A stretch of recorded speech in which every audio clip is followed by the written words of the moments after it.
have been running since 2020, since COVID time, and we still try to keep our colleagues regularly informed on matters health and healthcare. And we are always grateful for speakers who come up and volunteer to present to colleagues, and even those that we approach to come and speak on also just to keep colleagues informed, but also it helps to develop young talent in our young doctors, young specialists. But we also welcome GPs who would like to present particular topics on the Clinics Well group. We're also thankful, of course, to Clinics for continuing to sponsor these free webinars every Thursday. I'm Dr. Ernest Kinoshi, who works with the Clinics executives in the Clinics Exco, and I'm standing in co-host with Damkhelo Busakwe, standing in for Dr. Moeketsi, the Chief Medical Officer within Clinics Health Group. I think most of you are still used to Dr. Ray Bila, who's been our wonderful postmaster for since 2020. But without further ado, let me introduce Dr. Mathe to yourselves. Dr. Mathe he specializes in HIV management, clinical management of HIV, associated with the University of Wits, University of Wits, but also has a busy private practice. He will tell us a little bit about it, and he also works within clinics. He also, one of his interests is physical rehabilitation, physical and mental rehabilitation, and he also works works with clinics in one of our hospitals within clinics. I think Dr. Mathe, without taking more of your time, let's get on with the presentation. You are sharing your presentation as it is, and you can please take it over to you, Doc. Thank you very much. Thank you. First, let me apologize for starting late. We're having a bit of a technical issue, hence why my camera is not working. Thank you and good evening, everybody. Thanks for coming on to this webinar. So today we're going to discuss can we treat our way out of the HIV epidemic? An overview of today's presentation, we're going to look at what is PrEP, and we're going to talk about why PrEP, what is the evidence for PrEP, how to use PrEP, and any new developments. So what is PrEP? PrEP stands for pre-exposure prophylaxis. It is the medicine, in this case an ARV, taken to prevent acquiring HIV. In other words, it is medicine you take before you are exposed to HIV. When PrEP was first introduced, some people were a little bit up in arms about it to say, no, but are we not putting ARVs at risk by doing this? But you know, PrEP as a concept, it's not new, because we do exactly the same with malaria. So malaria prophylaxis is anti-malarial treatment that we use before you're exposed to malaria to prevent getting malaria. So it's not such a foreign concept. Initially, the very first PrEP that was approved was Truvada, the originator drug, which is TE, tenofovir, and emtricitabine. It was initially approved, and then generic equivalents were approved thereafter. As I said, it's TE, which is tenofovir and emtricitabine, but now we've got TEF-E, which is tenofovir, alafilumab, and emtricitabine, has been added to the PrEP armamentarium, and that one is specifically used for men who have sex with men. So what is and I think at this point we need to clarify the difference between PrEP, PEP, and ART. As I said, PrEP is ARVs taken before exposure to HIV, and it is taken to prevent the acquisition of HIV. Post-exposure prophylaxis are ARVs taken after exposure, preferably within 72 hours for 28 days to prevent HIV. So PrEP would, for example, be taken by somebody who's a commercial sex worker or a young girl who's at risk of acquiring HIV. PrEP would usually be taken by healthcare professionals after a needle prick injury or some other blood-borne exposures, as well as sexual assault victims after sexual assault to prevent them getting HIV. And that's different to ART, which is lifelong treatment that we use to suppress the virus and thus minimize its effects, strengthen the immune system. And by doing so, we do so by reducing the viral load. So it's important that we get this clear. In fact, you'll see later in the presentation, we say if somebody keeps coming in for PEP a lot, they keep coming for post-exposure, they're the perfect candidate for pre-exposure prophylaxis. And we'll delve into that later. So why tenofovir and FTC? It's because these two compounds have very long intracellular half-lives. And in primate studies, they were shown to effectively prevent infection.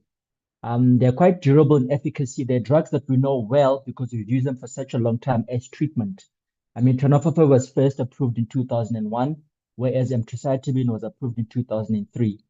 So we've got a lot of experience. We've got 8 million patient years experience with tenofovir and 5.5 million years patient years with emtricitabine. So we know these drugs well. The other thing is that tenofavir's got a fairly high barrier to resistance. It's got limited cross-resistance. In other words, if you develop resistance to tenofovir, the other drugs may still be useful. The other big thing that was useful about them is that they are one pill once a day, and there is no limitation of food. So it's one of those pills. You know that single tablet regimens are better to be used than multiple drugs. So being a single pill and no food limitations was found to be very helpful. And what we also find is that the concentration in the genital tract exceeds that found in the plasma. So when you take the pills and you take them well, the blood levels are actually less than what you found in the genital tract, which is where we need the drugs to work. In South Africa, PrEP was initially approved. It was Truvada, the originator drug, which was first approved.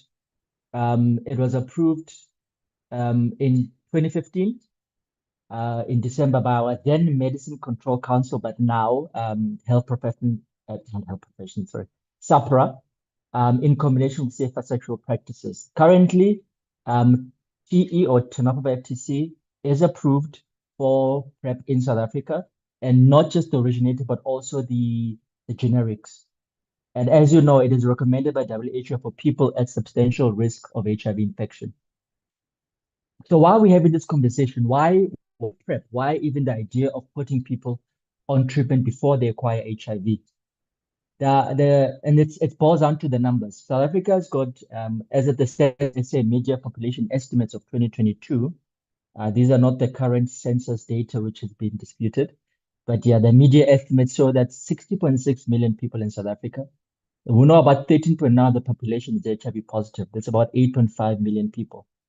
And of that, about 5 million are on treatment. Currently, we're still getting 230,000 new infections per year, which itself is a problem, because if we keep going like this, it's a bit like trying to sweep out water from a room where the tap is still open. You first have to close the tap before you can clear out the water. And right now, that tap is this 230,000 new infections. But worryingly, if you look at the prevalence rate amongst women 15 to 49, about 25% of them are HIV positive. Whereas if you look at adults, in general, it's about 20%. Coincidentally, I mentioned this now, where the life expectancy of males is 64.8 years versus females, which is higher. I mentioned this to make the case that 10 years ago, the life expectancy was around 45 years. So we've come a long way and have done a lot in treating people, and people are treating longer, which is why if you look at the percentage of population that's HIV positive, 8.5 million are still alive. It's a testament to the fact that people are living longer. Whereas in 2002 it was 3.6 million because a large percentage of those people were dying. Currently, our prevalence rate is at 12.7%. So young people 15 to 25 have shown lower condom use than previously. And this is also data that came out from the Stats SA census data. And that's concerning because young people are not being as careful as they used to be. And in a way, we're probably victims of our own success in that we went out and told people that HIV is not a death sentence. It's a quite manageable chronic condition. Anybody who gets it, we can treat and they'll live a perfectly healthy life. So the fear of HIV is gone. But now that that fear is gone, young people have gone back and have behaved the way that young people used to behave.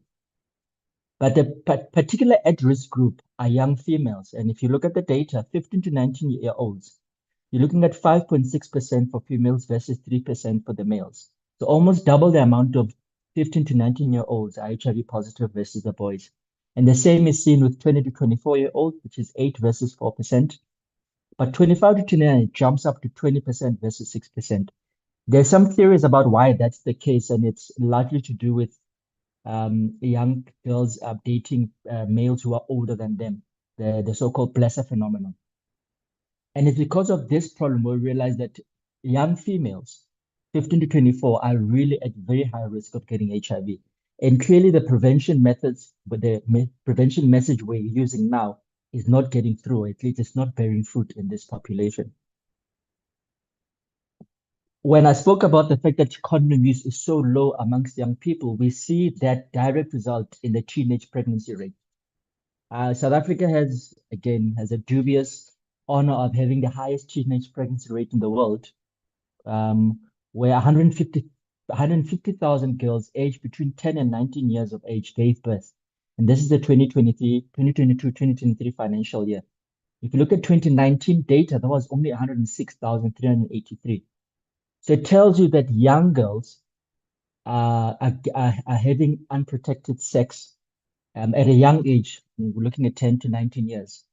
And as a result, more and more of them are getting pregnant. One of the things that led South Africa to adopting the effectively test and treat was we thought that if we were to give ARV treatment to everybody and thus reduce community viral load, that would then result in a decrease in the transmission of HIV. And that made perfect sense. And we thought if we did that, that would make a difference. But if you look at, despite the fact that we've had a doubling in the treatment exposure, our prevalence rate has remained fairly high.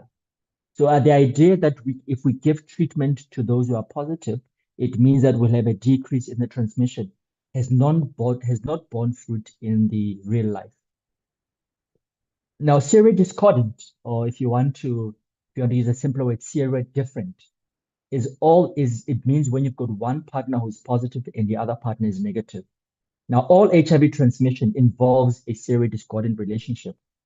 And therefore, all HIV transmission, as I said, involves a serodiscordant couple. In other words, where one partner is positive and the other one is negative. And we think this is where PrEP can play a role, where if we give the negative partner treatment to prevent them getting infection, then we can at least reduce our incidence rate. So what is the evidence that PrEP actually works? So Professor Abdul Karim, all remember from CAPRISA, published this, which showed that if you look at effectiveness, if we do nothing, which is 0, if you do nothing, then you get 100%. You get 0 effectiveness. But if certain interventions have been shown to have some sort of results. If you look at the trial HPT and 052, looking at ART prevention, there was a 96% protection rate. In other words, the effectiveness was about 96%. If you connect to the partner study, which looked at daily PrEP for serodiscordant couples, as well as possibly adding PrEP, it was about 73%. So all these modalities have shown some protection, some better than others. If you look at daily oral PrEP for women, it didn't show great results at about 6%. So we've got all of these that show that there's something that can be done biomedically to prevent HIV infection and with different rates of success. Now, if you look at the clinical trials, and we'll go through some of them, the IPREC study, which looked at men of sex with men, and they used tenofovir, so they used Truvada. When patients had a high prevalence rate, the efficacy of the drugs were about 42%. In the partner study, where the adherence was at 86%, the efficacy was at about 67. And if you then added Truvada, for tenofovir, it was 67%. For Truvada, it was at 75%. That's at a 90% efficacy rate. The other studies also some looked at just tenofovir, some looked at Truvada with different rates of success. But it seems to us that if you've got a high adherence, your efficacy improves. So now I want to focus a little bit on the partner study. And this was a study done in Africa, where the couples effectively were said to you, they recruited couples where one partner is positive, the other one is negative. And they had the option of either the positive partner starting treatment immediately, and therefore the negative partner being on PrEP, or the positive partner waiting, delaying treatment. And then they went to see what happened. And they looked at high-risk couples defined as younger age with fewer children. The HIV negative male was uncircumcised. Those who lived together had unprotected sex in the past month, and the positive partner had high HIV viral load. The interim analysis showed that more than 95% of HIV negative partners were using their PrEP. 80% of the positive partners had initiated ART, and of those, 90% were suppressed. And what they found is that there was a 96% reduction in expected infections.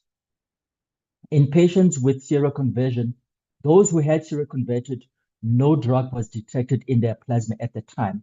So it tells you those who took the drugs did not acquire infection, whereas those who didn't did acquire.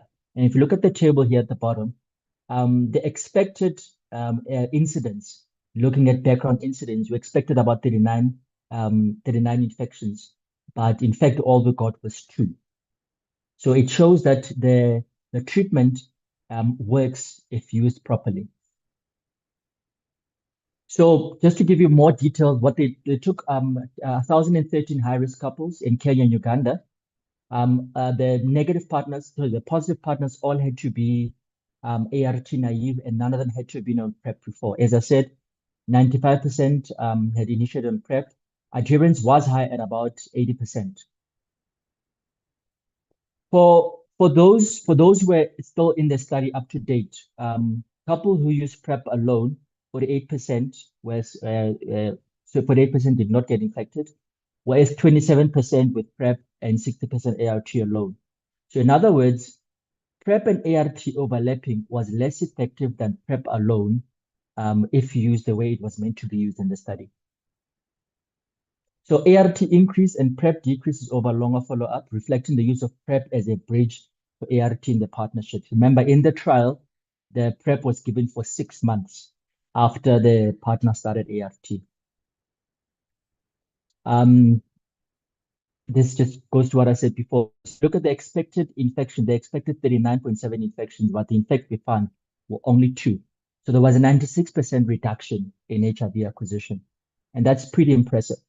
So if you look at this table, it talks to adherence. So in the partner study, in 81% of the samples that they tested, they found that the people had tenofovir in the blood. Therefore, there was 81% adherence rate. And with that, there was 75% efficacy. The expectation is that if there was to be a better adherence, the efficacy would be at about 90%. And that holds true with all studies. So when adherence was high, HIV protection was consistent and it was high. So it talks to if the pills were used, the protection was seen. And this shows this is a graphical representation of exactly what we said. In the majority of studies where the subjects were adherent, protection was very high. So when taken, PrEP is estimated to be between 90 and 100% protective against HIV. And that talks to how many doses are taken per week. If you look at the very bottom, with 7 doses per week, in other words, daily use of the Truvada, 99 to 100% risk reduction can be achieved. So effectively, if the patient takes the pills every single day, they will not get HIV. But 3 trials demonstrated a lack of efficacy of PrEP in women. And that was a concern because I've already said that the group that's most at risk of HIV acquisition is actually women.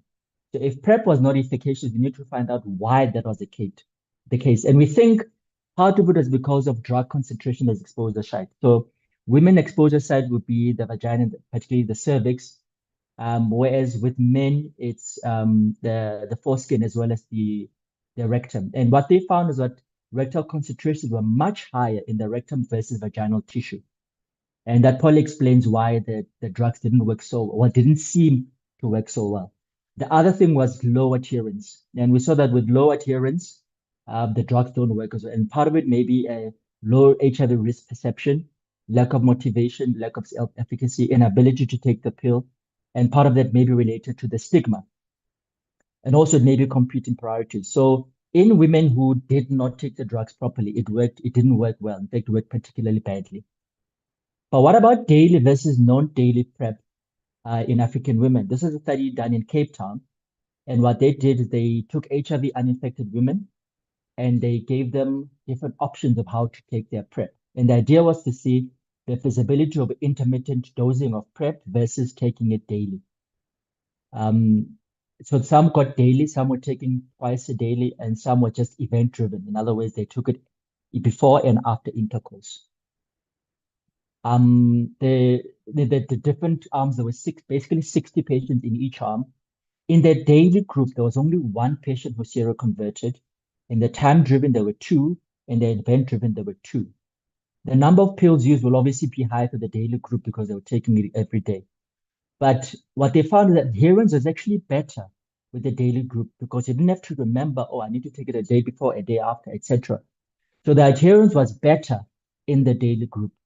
And also see that the level of detectable drug were much higher in that group.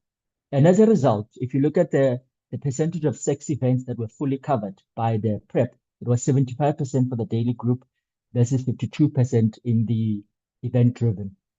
So daily dosing compared to time-driven or event-driven resulted in better adherence, higher drug levels, and better coverage of sex acts, therefore giving you a better chance of being protected.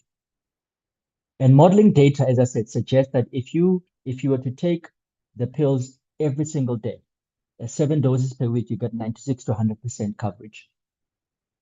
What about men who have sex with men, which is the other high risk group that we have? So there was a proud study.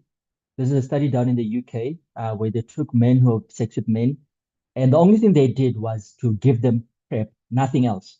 And they had the choice of either starting PrEP immediately or deferring PrEP and starting it later. And the primary endpoint was to see how many of those patients seroconverted between randomization and month 12.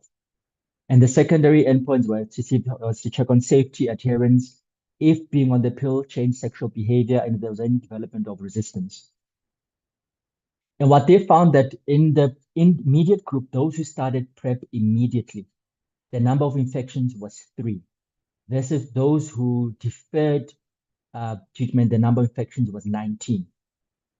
So it shows that those who started treatment immediately had much better protection. If you look at the incidence, it's almost a 7 times difference in the incidence between those who started immediately and those who started later. So it's quite clear, if you take the pills and take them properly, they work. Now, some argued, well, maybe what happened is those who were on the treatment changed their behavior, and therefore it was about more than just the drugs. It was also about them behaving differently and behaving better. But if you look at the rate of STIs between the two groups, the immediate and the deferred groups, the rate of STIs was pretty much the same. So there was no significant difference in STIs between the two arms. Therefore, their behavior was effectively the same. The only thing that made a difference was the presence of the PrEP. So take home message, PrEP is better taken when it's taken daily. But what about resistance? One of the big talking points and people were concerned about is that if we start patients on this PrEP, are we not at risk of building resistance in those patients who eventually seroconvert? And although there was some seen in the studies, most of the ones that we seen were patients who were started on PrEP who already were actually infected and had acute HIV infection and had not been picked up. But those who definitely were negative, there was no reported cases of resistance. In fact, resistant development to FTC or T was more likely to occur when Truvada was given during unrecognized or acute infection. So if you look at individuals uninfected at baseline, looking at the IPREX in the partner study, there was 0 resistance that was found in those people. But in those who had unrecognized baseline infection, resistance was found. So if the person that you're studying on PrEP is truly HIV negative, and they take the treatment properly, there should not be an emergence of resistance. So how do we give it? So firstly, who is it indicated to? So it's basically anybody who consider themselves at risk for HIV acquisition. So anybody who comes and says, I'd like PrEP, that person qualifies for PrEP. But those who are HIV positive, those who are HIV negative and have a positive partner, those who don't know their status, those who've had recent STIs, those who have multiple sexual partners, history of inconsistent or no condom use, commercial sex workers, as I mentioned, recurrent PrEP users, or history of sex whilst under the influence of alcohol or recreational drugs. Also, serial couples who are trying to conceive. So effectively, if anybody says, I think I'm at risk, they should get PrEP. Anybody that you identify looking at this who you think might be at risk would also be well advised to be counseled to get onto PrEP. Who should not get it? Anybody who you think might be infected or in the acute infection of HIV should not get it. So anybody that you're suspicious may be in the window period and that you'll get from taking a good sexual history. Adolescents, those less than 35 or 14 years, or those who are not tenor stage 3 or greater should not be given tenofovir. Anybody with poor renal function, remember tenofovir does affect kidney function, they should not get tenofovir. It should also not be co-administered with other nephrotoxic drugs. So anybody who's on amyloid for whatever reason should not have co-administration of tenofovir. Those who are unwilling or unable to return for 3 monthly HIV testing, counseling, and monitoring visits should not start. It's important that our patients are monitored regularly because if somebody does seroconvert and gets HIV while on their PrEP, it's important because the treatment that they use may be different. We need to go looking for resistance before we start them on ART. So anybody who would be unwilling or unable to come for regular testing does not qualify for PrEP. Pregnant or breastfeeding women, this was the case until the latest guidelines came out. So, or to put it more simply, anybody, if they answer yes to any of this, have you had sex? Have you had unprotected, also known as condomless sex? Have you had sex with partners who are HIV positive or whose HIV status you did not know? Or have you had sex under the influence of alcohol and or drugs? Anybody who answers yes would actually qualify for PrEP. But it's important to understand when you start PrEP, when is it effective? Now, for men who are at risk via anal sex, they only need about 7 days of daily dosing with PrEP to reach adequate tissue levels for protection. Whereas with women and vaginal sex, they need 20 days of daily dosing before they achieve protective vaginal tissue levels. So it's important to tell patients you need to be on treatment for 20 days before you can say that you are protected. And you can't take PrEP for one night only and be protected. You want sufficient levels. During this time where you're waiting for the levels to be high in the tissues, they should use other protective precautions, such as abstinence or condoms. And it's important to counsel the patients about when to start and stop PrEP, depending on when they think they're at risk. And PrEP should be continued for 28 days after the last potential HIV exposure. And for those who are interested in perhaps getting off the PrEP. So if their last exposure was today, they need to continue treatment for another month before they can stop it. So PrEP should be stopped in anybody who tests positive for HIV, obviously. Those PrEP users who decide to stop, but remember, those who decide to stop would need to continue for another 28 days after the last exposure. Any patient where you've got safety concerns, especially if you see a drop in the creatinine clearance, or if the risks of PrEP outweigh the potential benefits. If a client decides to stop, it's important to explore the risk and alternative or prevention risk reduction strategies. It's important to understand why they want to stop. Is it perhaps a misunderstanding of what the drugs can do, any issues, any things they may have heard? You know, Bobare are very powerful people in the things that they tell patients. So it's important to explore them. If the person says, I've decided I'm going to be celibate until I get married, obviously they're at zero risk. So then it would be worthwhile for them to stop. Remember that if the patient comes back and they want to reinitiate PrEP, we will need to do another HIV test. Remember, PrEP needs to be used for 28 days after the last exposure. This is important. If they stop immediately, there may still be HIV floating in the system and they may actually get infected. So how do you do this as a doctor? So if your patient has not taken any oral PrEP and has not taken any cabotegravir injection, the first thing you've got to do is it's preferable to use the lab HIV test, which would be your fourth generation ELISA. If not, if you are going to do a rapid blood test, I would recommend that even then that we use fourth generation rapid kits. So if the patient comes back and it's HIV negative, but they've had a reported exposure in the prior 4 weeks, if they have, then the answer is yes. Then you would need to send the blood to confirm whether they are indeed HIV positive or negative. If they're negative, you start them on PrEP. If they're positive, they need to start on treatment. If from the get-go they said they test positive, clearly they're not candidates for PrEP anymore. We've missed that boat. They need to be started on treatment. So this algorithm is quite useful, and I think if you would, I would take a picture of it, because if you follow this algorithm, one of the things it'll make sure that we do not miss anybody who may be in the acute phase of HIV, because those people, if you put them on PrEP, will fail, and that's where you may breed resistant to the treatment. If at any time you are unclear about the results, you are unclear whether the patient is positive, defer treatment until you've results that give you a definitive answer about their HIV status. Very, very crucial. Well, what about safety of PrEP in the terms of hepatitis B infection? Colleagues should remember that tenofovir is an anti-hepatitis B drug. So the worry was, what happens if we put people who are negative and happen to be hepatitis B positive? We put them on PrEP and they get Truvada. What happens if we then stop the PrEP? Will they not end up getting flares? So in the IPREC study, they actually had a subset of patients who had chronic hepatitis B, and 6 of them were in the active arm. They got the drug, and of those, none of them experienced flares after stopping PrEP.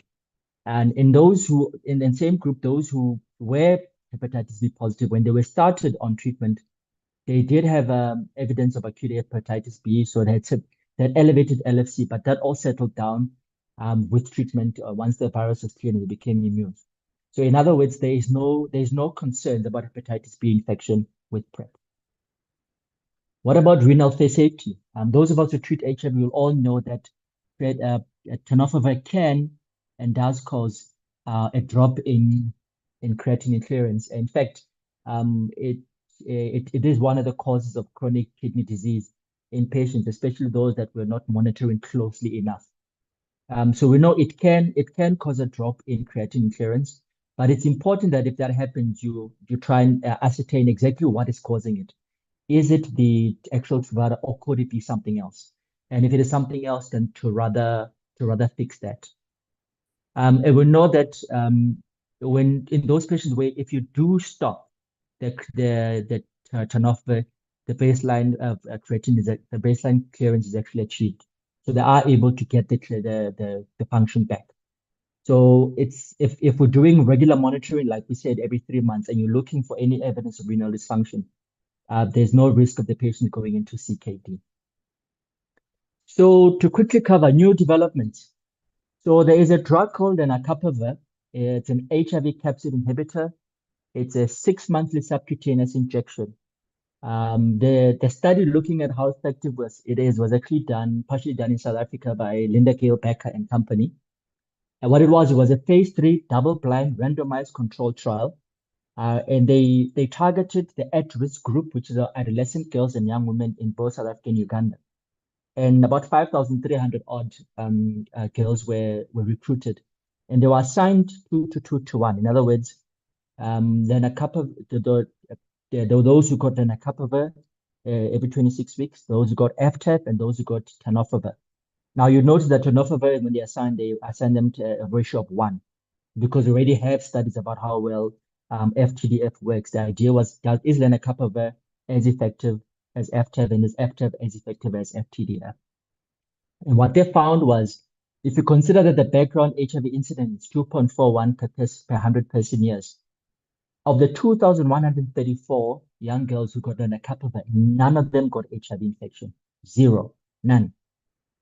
In the FTF group, 39 got infected, which is about a 2.02 per 100 person years, whereas those who got emtricitabine and tenofovir, so those who got Truvada, it was 16, which is 1.69. So it tells you that FTDF is more effective than FTEF, but lenacapavir is superior to both of them. The issues with lenacapavir, as we have with cabotegravir, which I didn't cover in this talk because it's effectively not available in the country because of its high cost. It is registered with the SAPRA, but currently the cost of one dose of the cabotegravir is 7,000 Rand. That means if you're gonna use it as PrEP, that means you inject every 2 months, it means your medical will have to pay 7 times 6 for the treatment, and that's proven to be out of the reach of, I don't know, a single scheme that's actually paying for cabotegravir as PrEP. The lenacapavir is currently sold as Sunleca by Gilead in States and in Europe. It's $42,250 dollars per year. That's about 738,000 per person per year. Now that's obviously extremely unaffordable. No country can really afford that. But interestingly, that there's some modeling that's been done, and it is said that it could actually be mass produced for $40 a year, provided that Gilead allows for voluntary licensing and that generics companies get on the bandwagon and look to make the drug. If we did that, we could get this at $40, which is much more affordable and in fact would make a lot of sense, especially for us looking at our prevalence rates.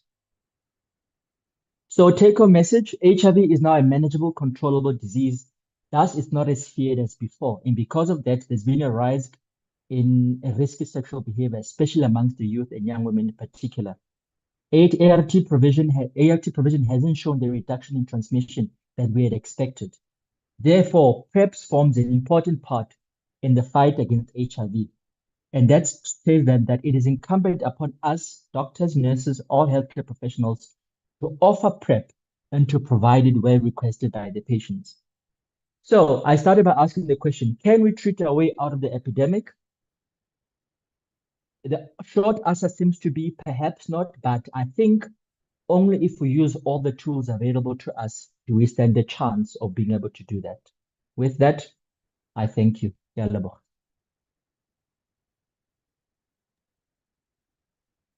Thank you very much, Dr. Mathe, for very informative talk, and I think very well presented. We appreciate it a lot, and I hope our audience have accepted it quite well. I think we're just going to, I mean, HIV and AIDS is an epidemic, as you put it, but it has the knowledge and it's being in our face has gone away since there has been adequate treatment for it in the country. And we must know that the treatment just controls it; it doesn't cure it. But I think we as citizens have forgotten that, and as a result, we're taking it not as seriously as we did 10, 15, 20 years ago in the country. And I'm glad that you chose this particular topic to bring it back to us and all practitioners to make sure that we don't forget about the topic of HIV and AIDS. I think the presence of TB and also COVID and all the others, I think, had taken over the publicity around HIV and AIDS. And I think this is just a reminder that it's still an epidemic amongst our people. You mentioned that new infections amongst young people is going up again. And I think that's something of a great concern for us. I think we will open to for questions. People can post questions on the chat group. We will go through the chat group questions, but people can also just raise their electronic hands if they would like to talk and we will then unmute them, and they can pose their questions and comments to Dr. Moeketsi Mathe. Thank you very much. Maybe let me start with the first question to you, Doc. This PrEP, is it available freely currently, and especially in state clinics, state facilities, or is it just bought privately only at the moment? Number one, maybe let me ask that and wait for more questions, but you can answer that one in the meantime. Availability to the public. Thank you. So currently in the state, it is being rolled out, but in a phased fashion. They've looked at high risk groups, and not all clinics are currently offering it, but it is certainly a plan by the Department of Health to roll it out. And indeed, it is getting rolled out slowly but surely. I know, for example, in some universities, they've started offering it. The department started offering it. So it is available. In private, most medical aids cover it. There are one or two that don't, but most of your big schemes do pay for PrEP. The challenge that sometimes we have when you try to apply for PrEP from the medical aid, they'll say, look, we know that this patient's husband is HIV positive, he's on treatment, and we see that he's virally suppressed. And we know that U equals to U. In other words, undetectable equals untransmittable. Therefore, what they will then often say is, no, if that's the case, then there's no need for us to give this negative partner PrEP. So the way I counter that is two things. One, the assumption that they are making is that the negative partner is trying to prevent infection from the partner they have at home. It doesn't preclude the fact that they may have other partners that they're trying to protect themselves from. And I think it's important that we not be judgmental and actually recognize that when somebody says I'm at risk, they know what they're talking about. They've done the assessment.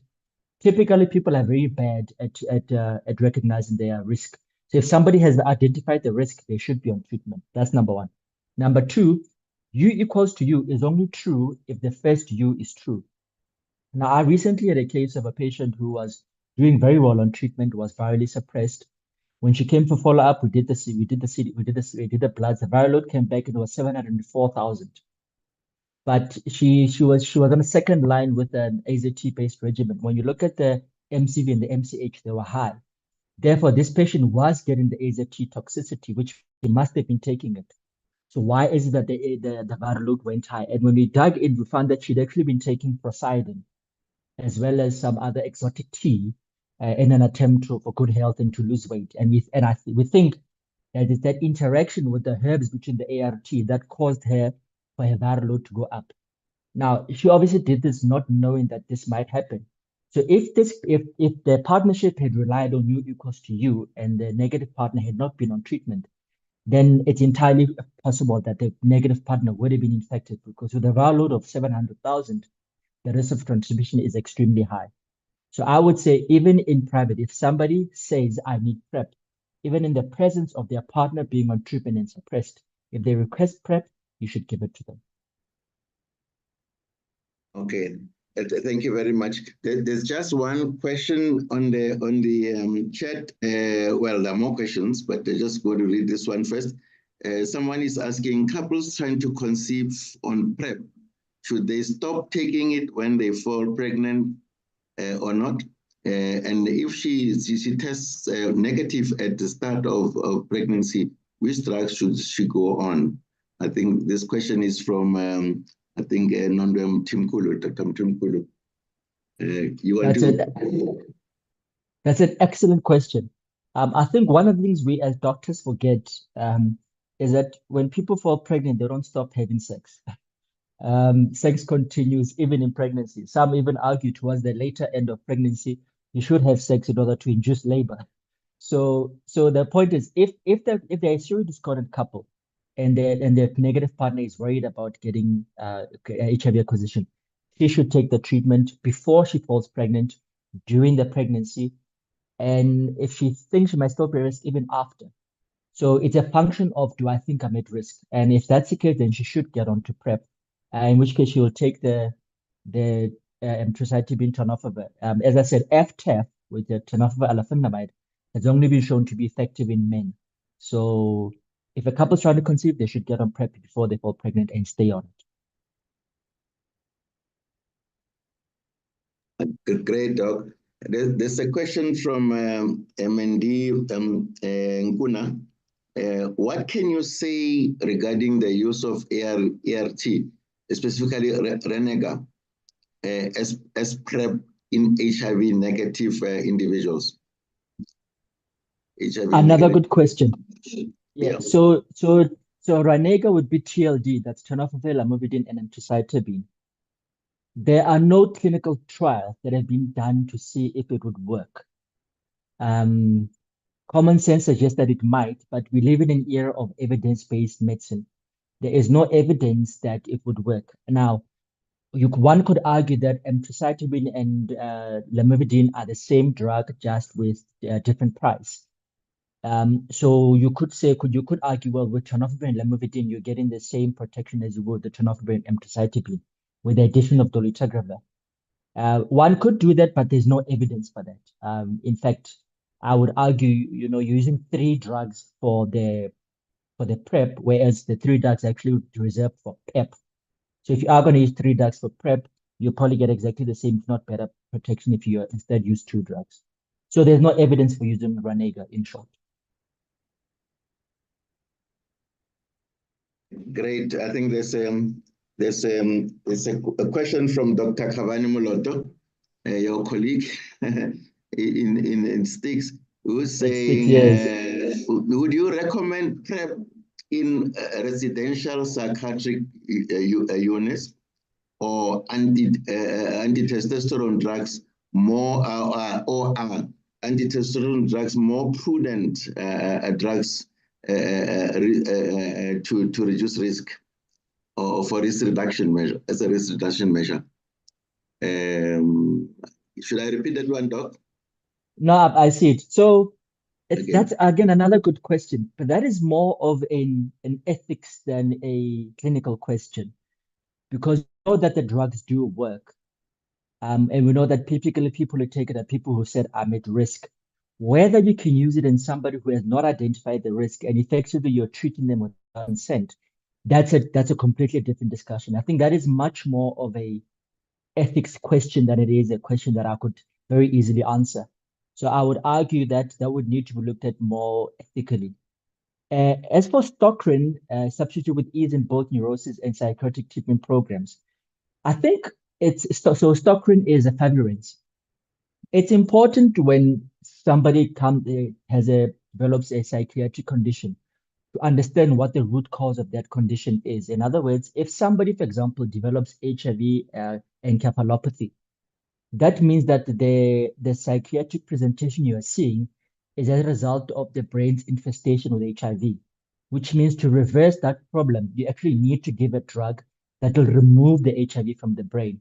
And efavirenz is one of the few drugs that crosses the blood-brain barrier extremely well, which is why it causes neuropsychiatric side effects. So if you understand that it crosses the blood-brain barrier well, it's a one drug that will actually help to remove the HIV from the brain and therefore resolve the psychosis. So I think one needs to look and say what is likely to be causing it.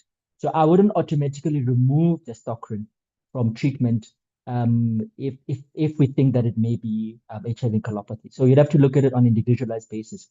But the idea that anybody who develops a psychiatric condition and efavirenz means efavirenz is the cause is not true. You need to individualize it on a case-by-case basis.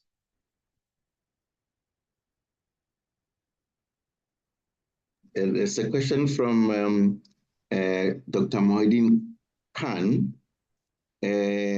Are there any trials that Didiva works equally well as I suppose as well as Truvada as a prophylaxis? Good question. So the short answer is there aren't any studies that I'm aware of that have looked at that. But because these drugs are the generics of the Truvada, one would expect that they work as well. And in fact, we do use the generics in South Africa and throughout the world for PrEP. So although there haven't been any particular studies, because they're generics, they work just as well. Yes, Didivir would work as well as Truvada for PrEP. Okay. Question from, I think it's Dr. Tlomo. Should a seronegative couple take each one of take a PrEP if they don't trust each other? That's an interesting one. That's a very good question. I actually recently had a case where somebody who's married, but is one of the wives in a polygamous marriage and was concerned that the husband may be, I think either she was concerned the husband may be creeping outside or that one of the wives may be creeping outside. So she felt that she may be at risk. And she came to me because she said, Doctor, I'm at risk, she identified herself as being at risk. I did put her on PrEP. So anybody who thinks, for whatever reason, whether we think it's a good or bad reason, if they think they're at risk, we should consider giving them PrEP. Obviously, if somebody's a virgin and not having sex and they consider themselves at risk, that's not scientific, that's not biological. So they're obviously not. But I think somebody who thinks that their sexual behavior or their partner's sexual behavior puts them at risk absolutely should get PrEP.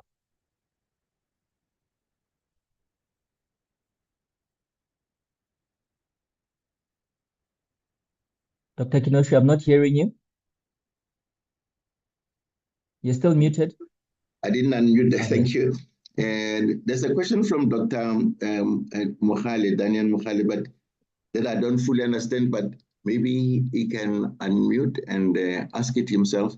He says, if you equal you, and I suppose that means something, and the positive partner is adherent and reliable, why is it necessary to give PrEP when the discordant couple tries to conceive?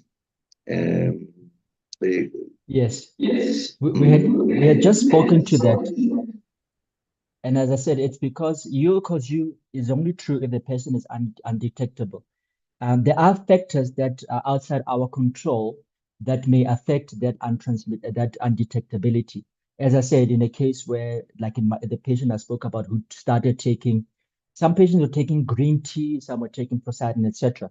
The patient may not be aware that what they are taking is actually affecting their drugs and thus making them to no longer be undetectable. And if that's the case, then yes, the negative partner should be in treatment. But also, if you see the problem with UCOSU is that it puts the negative partner's fate in the hands of the positive partner. In other words, the negative partner is no longer in control of their own health. Therefore, if they feel that they are at risk, and then they should be offered PrEP. So I think anybody who comes in and says, I'm concerned, I'm not sure my husband is taking the treatment well or whatever, or my wife is not taking treatment well, they should be used. They should be given the PrEP. Okay, I think we've exhausted the questions on the although there's a new one that has just come in on the chat. I'll read that one on the chat. But if I may ask, this is quite interesting for me, and I suppose for many practitioners, especially those who've been in practice for quite a long time, and are much newer things. We all need to keep up. But now that there is this kind of prophylaxis, it's more like the way we prevention or contraception against pregnancy. So this is contraception, it's prevention against HIV infection. And how do you, what in yourself, your own opinion, Doc, how do you rate this kind of prevention of HIV against good old health promotion? I think the National Department of Health and the provincial departments of health, of course, have slowed down on health promotion in the form of informing people about how they should prevent themselves about and the dangers of HIV. HIV and AIDS is still with us. And I think the message out there, we don't see it on TV, newspapers, and magazines like we used to do in the past. Do you think this is the way to go, or what is the role of health promotion? I'll take that. I saw questions. Please keep the electronic hands up. There are some questions that have come up. But Dr. Mathe, you want to respond to that one? So the traditional prevention mantra we have has been ABC, abstain, be faithful, condomize. And using that mantra, we found ourselves with still a very high prevalence rate, and mainly because the ABCs don't work when you're dealing with a married couple. So if a couple is married, abstaining is not an option. Otherwise, why did you get married? Being faithful. Being faithful protects your partner. So me being faithful to my wife protects my wife. It doesn't protect me. And C, condomizing. Condoms, if used regularly and religiously, are useful, but they're impractical. So imagine a situation where a couple have just come back from a night out in the town. They've had a bit of wine. They get home. They're feeling frisky. You open the drawer. There are no condoms. Are you telling me that couple is not going to have sex that night? So, and then the last C, of course, is circumcised. Now, we know circumcision reduces your risk of getting HIV infection by 75%. It doesn't remove it completely, and it only protects the men from getting HIV. It doesn't protect the women. So the traditional prevention methodologies have not helped, have not worked. And we're seeing that practically in the rise of infections amongst young people, who are the ones that we're talking a lot about abstaining and about condomizing. So PrEP is really just an additional tool. It's not replacing ABCDE. It's really about an extra something that we can use to help people not get HIV. So I think the rest is still useful. But on its own, it has not been enough, which is why we're sitting where we are. Okay, Dr. Moloto is asking another question. Have consequences of the use of HAART in Nyaope concoctions been studied in research? Have consequences of HAART in Nyaope concoction been studied in research? If the question is not clear, Dr. No, I understand what he's asking. Okay. Okay. So what we have seen is because people who were taking ephedrines, initially some of them had vivid dreams and they got dizzy. There was a thought amongst those who use drugs that using the ARVs would be another way of getting high. So in fact, remember back in the days when we started treatment, some people were actually selling their Stockrine as they walk out the clinic, would sell the Stockrines to the drug users because they thought that if they take it and they crush it and they put it in their dach and they smoke it, it'll give them a better high. The good news is that doesn't really work, number one. Number two, you don't really rise in blood levels of the ephedrines. It's not really absorbed. And if it's not absorbed, then it means that whatever virus they may have floating in the body is not being exposed to the drug. Therefore, there won't be any develop of resistance.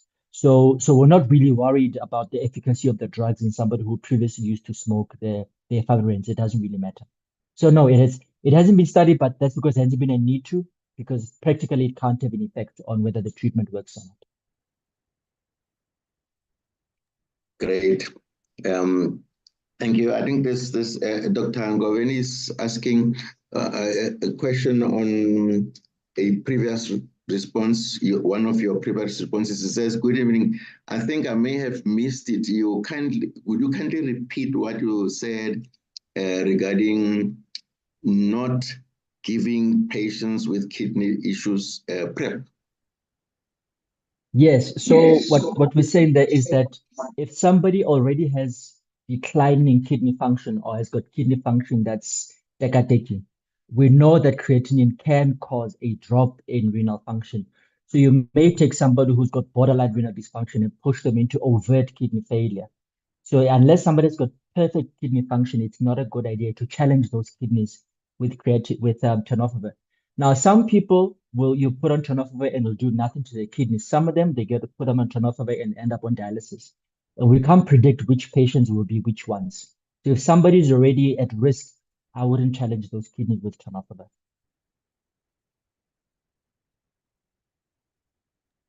All right. Dr. Goodwill Duve is asking also another interesting question. He says, is circumcision really still helpful in the transmission of HIV, meaning, I suppose, in the helping against transmission of HIV, I suppose. That's what it means. Because he says, I have heard circumcised individuals are now getting more and more infected with HIV.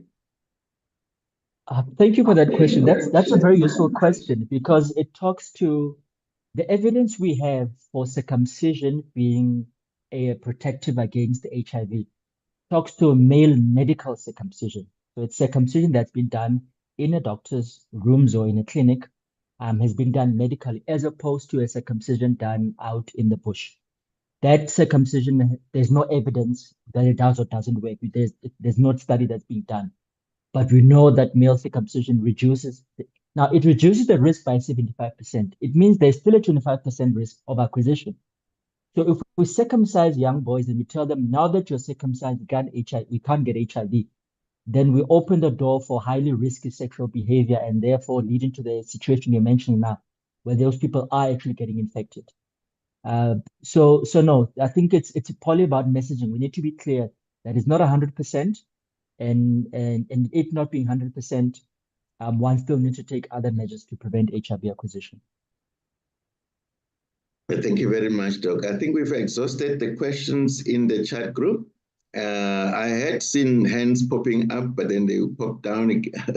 They went down again. But if there's no one else, and I'm just checking again, there are quite a number of messages saying excellent presentation, Doc, and I think I agree with them. This was well presented, and I think very clearly presented as well on a very very important topic for us to tackle as healthcare practitioners. And I think thank you very much for preparing this for all of us. I just want to also thank our technical assistant support from Kamukelo. Kamukelo Busakwe in the background is from our marketing team, and he's constantly been the one who does all the background work, technical work, to bring these useful webinars to yourselves every Thursday. And lastly, I need to thank all of you who saved time out of your busy schedules to make it for this presentation by Dr. Moeketsi Mathe. We know that it means you take, first of all, continuing medical education is quite seriously, but also I've seen one or two in the chat group asking, am I going to get CPD points, and some of them giving their HPCSA registration numbers. What you do when you registered for this webinar, always if you put your HPCSA or SANC, if you are in nursing profession, a registration number, automatically all attendants receive CPD points. Usually within a week, within a few days to a week, you will see a message in your email. Just once you have your name and your HPCA, your registration with your registered registering body, you will clinics in the background automatically loads sends the message to HPCSA, and they will send you confirmation of your CPD points. I think those who have regularly been in the webinars have seen that, and so please give us all the information that is asked for when you register for this thing, and please tell your colleagues about these webinars. They're quite useful. Lastly, I would like to thank the board of clinics and the expo of clinics for continuing to pay for these webinars so that we can give them to you free of charge. Thank you very much, Dr. Mathe and Kamo, and thanks and good evening to all. Thank you and goodbye. Thank you, Dr. Moeketsi and Dr. Kinoshi. Bye-bye.